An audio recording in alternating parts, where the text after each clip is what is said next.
সুপ্ৰভাত বন্ধুসকল। আৰু এইফালে দেখিছে এজোপা একদম পূৰা ফুলি আছে ধুনীয়াকৈ। তগৰ ফুল পূৰা ফুলি আছে আমাৰ ঘৰত।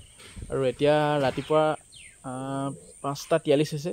আৰু ৰাতি প্ৰগ্ৰেম আছিলে, কৰি আহিলোঁ, এইমাত্ৰ পাইছোঁহি। আৰু দেখি মানে কিবা মনটো ভাল লাগি গৈছে। ৰাতিপুৱাই আহি পিনি চিধা তগৰ ফুলখিনি এনেকুৱাকৈ ফুলি আছে, একদম লমালমে, মনটোৱে ভাল লাগি গৈছে। মই আপোনালোকক দেখাইছোঁ দেই এনেই। আৰু এইটো আমাৰ চেম আহি গ'ল। চেম, গুড মৰ্ণিং, গুড মৰ্ণিং। চাওকচোন বন্ধুসকল, কিমান ধুনীয়াকৈ ফুলি আছে, একদম মানে লমালমে। আৰু ইয়াত মানে গোন্ধত অহংকাৰ হৈ আছে বুলি ক'ব লাগিব। মানে মোৰ মোবাইলৰ কেমেৰাটো মানে ভাল নহয়, কোৱালিটিটো। মোবাইলটো বেয়া হৈছিলে, তো LCD লগাইছিলোঁ, কোৱালিটিটো বেয়া হৈ গ'ল। এনেই ৰাতিপুৱাতে আপোনালোকক দেখাবলৈ মন গ'ল আৰু আহি পাইছোঁহি দেই এইমাত্ৰ।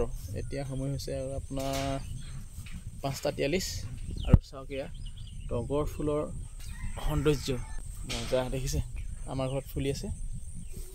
কি গোন্ধ, আপোনালোকে ওচৰত থকা দেখিলেহেঁতেন। চাৰিওফালে ফুলি আছে ধুনীয়াকৈ। মই দেখাই দিলোঁ দেই, ৰাতিপুৱাতে মনটো ভাল লাগিবলৈ আপোনালোকক দেখালোঁ। ধন্যবাদ।